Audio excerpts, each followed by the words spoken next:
चिट्ठी लिख देंगे चुनाव आयोग को कि भाई हम गुजरात को और महाराष्ट्र को एक कर रहे हैं, इसलिए गुजरात के चुनाव टाल दो, गुजरात के चुनाव टल जाएंगे। अगली बार ये लोकसभा हारेंगे, चिट्ठी लिख देंगे जी पार्लियामेंट्री फॉर्म ऑफ सिस्टम बड़ा खराब है, हम प्रेसिडेंशियल फॉर्म ऑफ सिस्टम ला रहे हैं, संविधान बदल रहे हैं, चुनाव टाल दो, चुनाव टल जाएंगे। ये क्या मजाक बना रखा है इन्होंने, नौटंकी कर रखी है इन्होंने। भारत जनतंत्र है, देश ये बर्दाश्त नहीं करने वाला जो इन्होंने नौटंकी कर रखी है। कहते हैं हम दुनिया की सबसे बड़ी पार्टी हैं, हम तो जी दुनिया की सबसे छोटी पार्टी हैं, फिर भी डर गए तुम लोग।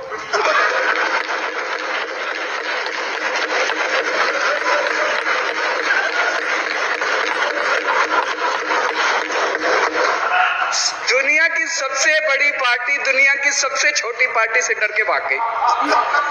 क्या कायर हो यार, हिम्मत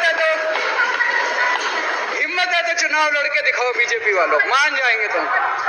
हिम्मत है तो चुनाव लड़के दिखाओ। कहते हो 56 इंच का सीना है, नहीं तो मान लो 56 इंच का सीना नहीं है, नहीं तो मान लो कुर्ते के नीचे 56 इंच का सीना नहीं है, झूठ है ये।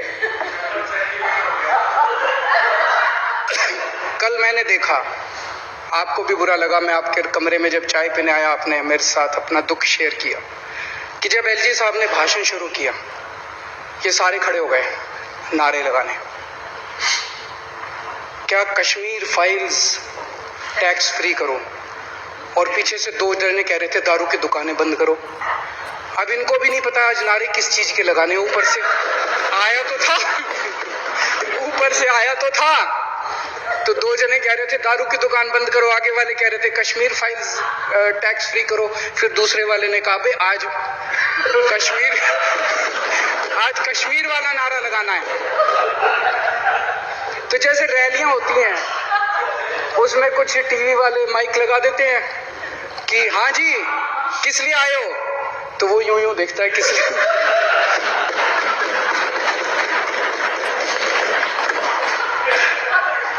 क्या हाल बना दिया इनका। इसलिए थोड़ी राजनीति में आए थे, इसलिए थोड़ी राजनीति में आए थे। एक पिक्चर आई थी बंटी और बबली,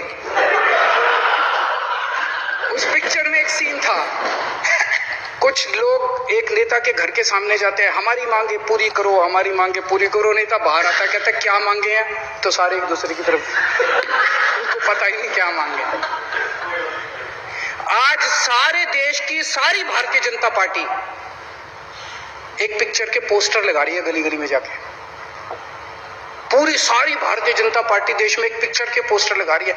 इसलिए राजनीति करने आए थे, पिक्चरों के पोस्टर। अपने बच्चों को क्या जवाब दोगे, घर जाके बच्चे पूछेंगे पापा क्या काम करते हो, पिक्चरों के पोस्टर लगाता हूं।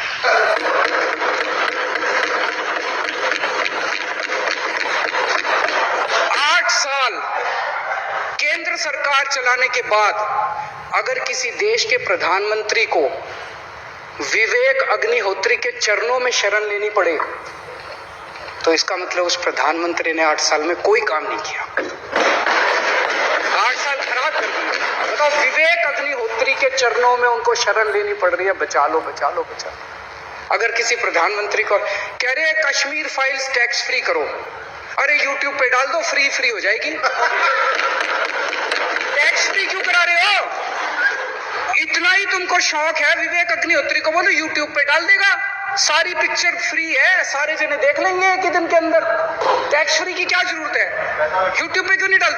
कल एक मैंने अखबार में पढ़ा, हरियाणा के अंदर एक भारतीय जनता पार्टी का एक एमएलए था, उसने कहा आज मैं पार्क के अंदर इसकी फ्री स्क्रीनिंग करूंगा।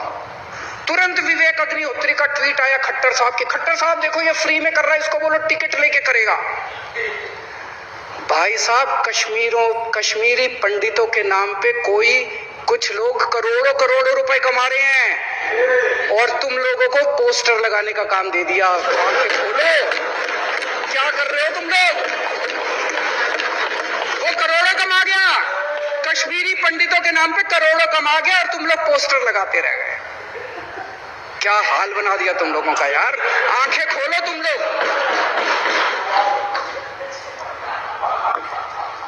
भेड़ बकरियों की तरह हाँक रखा है पूरे बीजेपी वालों को, भेड़ बकरियों की तरह हाँक रहे हैं। एक दिन बोले 3 का कृषि कानून लेके आए हैं, बहुत शानदार है। और फिर नीचे मैसेज आया, भाई सारे जने तारीफ करो मोदी जी की। सारे बोले वाह मोदी जी वाह, क्या मास्टर स्ट्रोक है। और मेरे को याद है इसी सदन में 3 कृषि कानूनों को लाए थे और कहा था वाह मोदी जी वाह, वाह क्या मास्टर स्ट्रोक है। और मेरे को याद है इसी सदन के अंदर इन लोगों ने उन तीनों कानूनों की खूब तारीफ की थी, बोले क्या मास्टर स्ट्रोक है और क्या शानदार कानून लेके आए। 1 साल के बाद फिर आया, भाई तीनों कानून वापस ले लिए, बोलो फिर तारीफ करो मोदी जी की, भाई कानून बेकार थे मोदी जी। क्या इसी सदन के अंदर इन लोगों ने इतनी बेशर्मी, दिमाग पे ताला लगा रखा, इन्होंने कहा वाह मोदी जी वाह, क्या तीनों कानून खराब थे आपने वापस ले लिया, देश को बचा लिया। क्या मास्टर स्ट्रोक, ये क्या हाल बना दिया आप लोगों का यार। फिर थोड़े दिन बाद बोले भाई दारू की दुकानों के खिलाफ करो, फिर सारे जने दारू की दुकान बंद करो, दारू की। अब दारू ठीक हो गई दिल्ली में, आजकल तो शोर नहीं करते तुम लोग। अब कश्मीर फाइल आ गई, पहले कृषि कानून, रोज काम दे रखा है तुमको, कुछ ना कुछ ऊपर से आ जाता है, काम दे रखा है, अब दारू की दुकानें।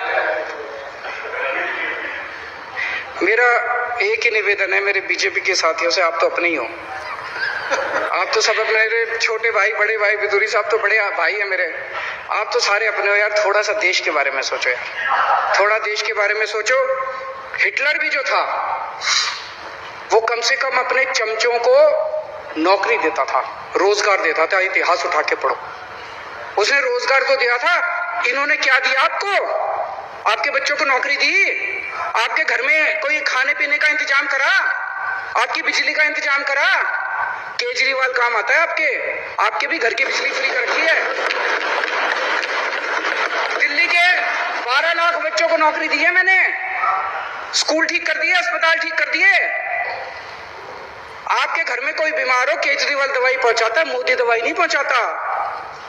केजरीवाल काम आया। मैं बीजेपी के सारे कार्यकर्ताओं से कहना चाहता हूं, थोड़ा सा दिमाग खोलो। बीजेपी के सारे सपोर्टर्स को कहना चाहता हूं, थोड़ा सा दिमाग खोलो, ये भेड़ चाल बंद करो, भेड़ बकरियों की तरह हाँक रहे हैं ये आपको, ये सब बंद करो, दिमाग खोल के सारे जने बीजेपी छोड़ के आम आदमी पार्टी में आ जाओ।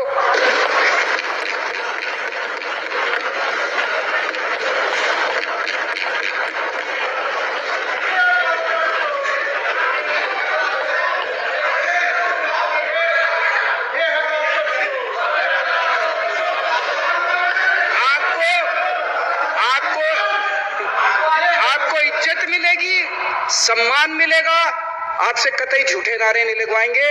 राष्ट्र निर्माण में आपको साथ लेंगे, हम राष्ट्र निर्माण करेंगे आपके साथ मिलके। ये पोस्टर भी नहीं लगवाएंगे झूठी फिल्मों के। और जो भी करना हो, कम से कम यार ये पिक्चर का प्रमोशन करना तो बंद करो। गंदे लगते हो तुम लोग, अच्छी शोभा नहीं देता आप लोगों को यार। आप अच्छे आदमी हो, कुछ करने आए थे राजनीति में, कहां पिक्चर के पोस्टर और प्रमोशन करने में लगा दिया। कल एलजी साहब की स्पीच पूरे देश ने सुनी। एलजी साहब को एक तरह से केंद्र सरकार का नुमाइंदा माना जाता है। एलजी साहब ने भी हमारी सरकार की कितनी तारीफ करी। 50% जीडीपी 5 साल के अंदर बढ़ गया, भारत में आज तक कभी किसी राज्य का नहीं बढ़ा। इतने शानदार काम दिल्ली सरकार ने किए हैं कि केंद्र सरकार द्वारा नियुक्त एलजी साहब ने भी दूसरी सरकार की, आम आदमी पार्टी की सरकार की भूरी भूरी शब्दों में तारीफ की। मैं एलजी साहब का बहुत बहुत शुक्रिया अदा करना चाहता हूं और इस धन्यवाद प्रस्ताव का समर्थन करता हूं।